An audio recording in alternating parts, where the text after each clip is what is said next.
የወጣቱ ቡና ቤቶች ቆይታና የኪስ መድረቅ፣ የሥራ ማጣት ወይስ የሱስ ሱስ? ሰላም ጤና ይስጥልኝ። ዛሬ ስለ ጥቁር ወርቃችን እናወራለን።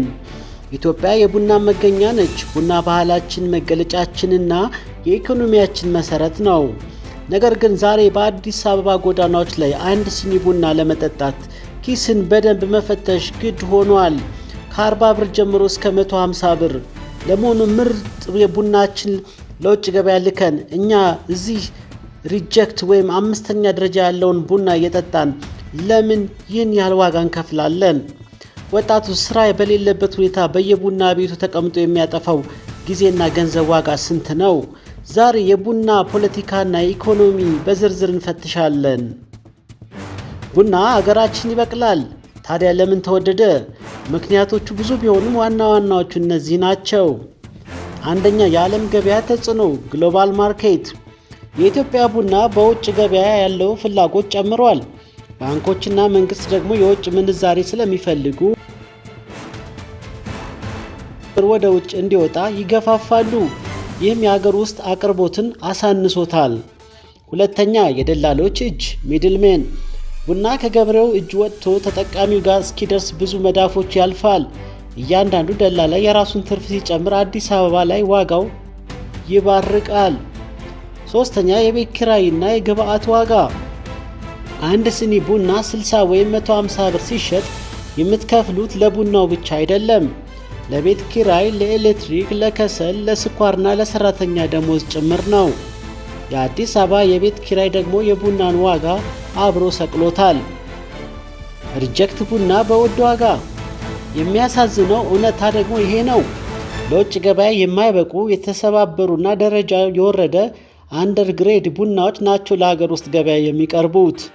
እኛ የቡና ባለቤቶች ሆነን ሳለን ምርጡን ለሰው ልከን ተረፈ ምርቱን በውድ ዋጋ ለመጠጣት ተገደናል።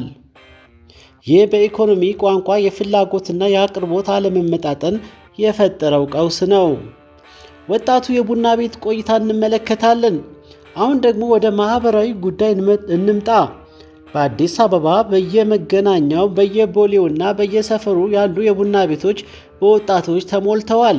አብዛኛው ወጣት ስራ የለውም፣ ነገር ግን በቀን 2 እና 3 ስኒ ቡና ሲጠጣ ይታያል። ጊዜውን እንመልከት። አንድ ወጣት ቡና እየጠጣ ለሰዓታት ሲያወራ ይውላል። ያ ጊዜ ወደ ስራ ወይም ወደ እውቀት ቢቀየር ምን ሊፈጠር እንደሚችል አስቡት። ገንዘቡን እንመልከት። በቀን 60 ብር ለቡና የሚያወጣ ወጣት በወር 1800 ብር ያወጣል።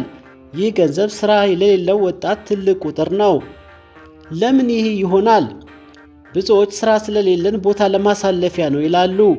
ነገር ግን ቡና መጠጣት ራሱ እንደ ስራ ሶሻላይዚንግ እየታየ መምጣቱና ሌላ አማራጭ የመዝናኛ ወይም ራስን ማሳደጊያ ቦታዎች አለመኖራቸው ወጣቱን እዚያው አስረውታል። ቡና መጠጣት ባህላችን ቢሆንም አሁን ባለው የኑሮ ውድነት ግን ምርጫችንን መመርመር ያለብን ይመስለኛል።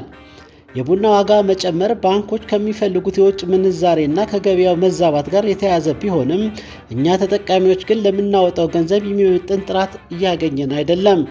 ወጣቱ ደግሞ በቡና ቤቶች የሚያሳልፈው ጊዜና ገንዘብ ወደ ምርታማነት ቢቀይረው ምናልባት የነገውን የኑሮ ውድነት መቋቋሚያ አቅም ይፈጥርለት ይሆናል። እናንተ ዛሬ አንድ ሲኒ ቡና ስንት እየጠጣችሁ ነው? በየቡና ቤቱ የምታሳልፉት ጊዜ ዋጋው ስንት ነው? ሐሳባችሁን ኮሜንት ላይ አጋሩን። ጥቁር ወርቁን ማን እየበላው ነው? አሁን ደግሞ ወደ ቁጥሮች እንሂድ። ለምን በየመንገዱ የምንጠጣው ሪጀክት ቡና እንደዚህ ተወደደ? የኢትዮጵያ ቡናና ሻይ ባለስልጣን በየዓመቱ በሚያወጣው ሪፖርት መሰረት ኢትዮጵያ በዓመት ከ1 ቢሊዮን ዶላር በላይ ከቡና ወጪ ንግድ ታገኛለች። ለምሳሌ ባለፈው ዓመት ብቻ 300 ሺህ ቶን በላይ ቡና ወደ ውጭ ተልኳል። ይህ ማለት ምርጡና አንደኛ ደረጃ የሆነው ቡና ግሬድ 1 እና 2 በሙሉ ወደ አሜሪካ፣ አውሮፓና እስያ ይሄዳል። እኛ አገር ውስጥ የሚቀረውን የተሰባበረውን ደረጃ የወረደውን ቡና ግን በሁለት ምክንያት ይወደዳል። አንደኛው የዶላር ምንዛሪ ማሻሻያ ነው።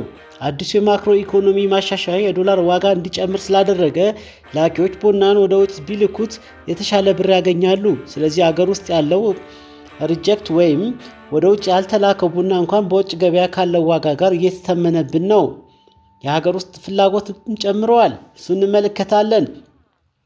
በኢትዮጵያ ውስጥ በዓመት ከግማሽ በላይ የሚሆነው የቡና ምርት በአገር ውስጥ እንደሚጠጣ ይገመታል። ምርቱ አነስተኛ፣ ፈላጊው ደግሞ ብዙ ነው። በተለይ ወጣቱ ሲሆን ዋጋ በግሽበት ምክንያት ይባርቃል። የወጣቱ ስራ አጥነትና የቡና ሱስ ጠንከር ያለ ነገር ነው። እዚህ ጋር ነው ትልቁ ጥያቄ ያለው። በኢትዮጵያ ያለው ስራ አጥ በተለይ በከተሞች ውስጥ ከፍተኛ ነው። አንድ ስራ የሌለው ወጣት በቀን ከ60 እስከ 150 ብር በቡና የሚያወጣው ከየት አምጥቶ ነው? የቤተሰብ ድጋፍ። ብዙ ወጣት አሁን በቤተሰብ ጥገኝነት ላይ ነው። ያ ለቡና የሚወጣው 100 ብር ቤተሰብ ለቁም ነገር ወይም ለምግብ ሊጠቀምበት የሚገባ ገንዘብ ነው። የጊዜ ብክነትም አለ።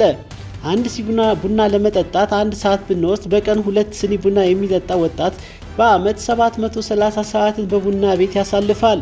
ይህ ማለት ወደ 91 የሥራ ቀናት 8 ሰዓት ቢሰላ ማለት ነው። ወጣቱ የ3 ወር ሙሉ የሥራ ጊዜውን በቡና ቤት እያባከነ ነው ማለት ነው። የስትራቴጂ ለውጥ አያስፈልግም ትላላችሁ?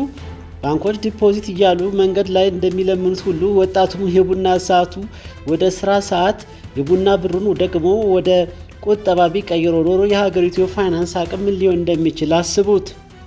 በመጨረሻ የምጠይቃችሁ ነገር ቢኖር አንድ ሲኒ ሪጀክት ቡና 150 ብር መሸጡ ፍትሐዊ ነው?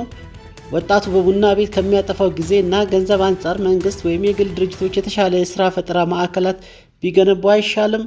የቡና መገኛ መሆናችን ሊጠቅመን እንጂ የድህነታችን ማሳያ ሊሆን አይገባም። መንግስት የቡናን የሀገር ውስጥ ስርጭት ስርዓት ባይቆጣጠር እንኳ ለወጣቱ የተሻለ አማራጭ መፍጠር አለበት። እናንተስ ዛሬ ስንት ስኒ ቡና ጠጣችሁ? በስኒ ውስጥ ያለው ቡና ነው ወይስ በቡናው ሰበብ የምታሳልፉት ወሬ? ኮሜንት ላይ እንወያይ። አሁን ደግሞ የቡና ሱስ፣ ጤና እና የንግዱን ስጋት እናያለን። ቡና ካልጠጣው ራሴን ያመኛል፣ የሱስና የጤና እውነታ። ብዙዎቻችን ቡና ካልጠጣው ውሎዬ አይቃናልኝም ስንል እንሰማለን። ይህ ዝም ብሎ ንግግር አይደለም፣ ሳይንሳዊ መሰረት ያለው የካፌን ሱስ ነው። መሰረታዊ ጥቅሙን እንመልከት። ቡና በመጠነኛ ሁኔታ ሲወሰድ ትኩረትን ለመሰብሰብ፣ ንቃትን ለመጨመር እና ለአእምሮ ስራ ብቃትን ለመጨመር ይረዳል። ጥናቶች እንደሚያሳዩት ደግሞ የተወሰኑ የካንሰር አይነቶችን፣ የልብ ህመምን የመቀነስ ዕድል አለው ይባላል። ቢቀርስ? ነገር ግን ወጣቱ ስራ በሌለበት ሁኔታ ሱስ ሆኖበት ሲጠጣው የጨጓራ ህመምን፣ ጋስትራይተስ፣ ጭንቀትን፣ አንዛይቲ እና የእንቅልፍ መዛባትን ያመጣል። በተለይ በባዶ ሆድ በየመንገዱ የሚጠጣ ቡና ለጤና ጠንቅ እየሆነ ነው። ሲያጣውስ? አንድ ወጣት በሱስ ምክንያት ቡና ካላገኘ የመናደድ፣ ስራ ላይ ትኩረት የማጣትና የራስ ምታት ያጋጥመዋል። ይህ ደግሞ በኢኮኖሚው ደካማ ለሆነ ማህበረሰብ ተጨማሪ ሸክም ነው የሚሆነው። እስቲ ደግሞ የንግድ ስጋትና የቡና ቤት መጨረሻውን እንመልከት።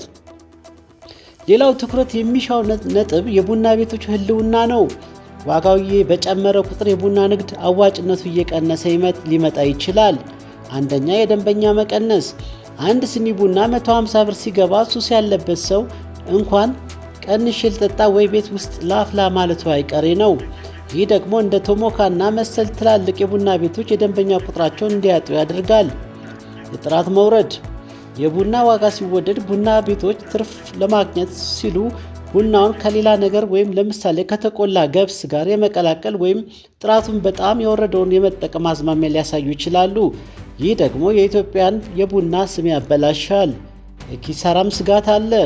ከፍተኛ የቤት ኪራይ የከፈሉ የቡና ዋጋን ብቻ በመጨመር ንግድ ማስቀጠል አይቻልም። ደንበኛው የመክፈል አቅሙ ሲዳከም ብዙ የቡና ቤቶች በሮች ሊዘጉ ይችላሉ። በአጠቃላይ ቡና መጠጣት ጥቅሙ ቢበልጥም በአሁኑ ሰዓት በኢትዮጵያ ያለው የቡና ሁኔታ ግን ከጥቅሙ ይልቅ ማህበራዊ እና ኢኮኖሚያዊ ቀውሱ እያመዘነ ነው። መፍትሄው ምንድን ነው? መንግስት ሀገር ውስጥ ለሚጠጣ ቡና የዋጋ ተመንና የጥራት ቁጥጥር ሊያደርግ ይገባል። ለወጣቱስ? ከሱስ ለመውጣትና ጊዜን ለመቆጠብ የቡና ሰዓትን መቀነስ ግድ የሚልበት ጊዜ ላይ ደርሰናል። ቡናችን ጥቁር ወርቅ መሆኑ ቀርቶ ጥቁር ዕዳ እንዳይሆንብን ከወዲሁ ማሰብ ይኖርብናል። ይህን ቪዲዮ ለቡና አፍቃሪዎቻችሁ ሼር በማድረግ በውይይቱ እንዲንቀሳቀሱ ጋብዟቸው።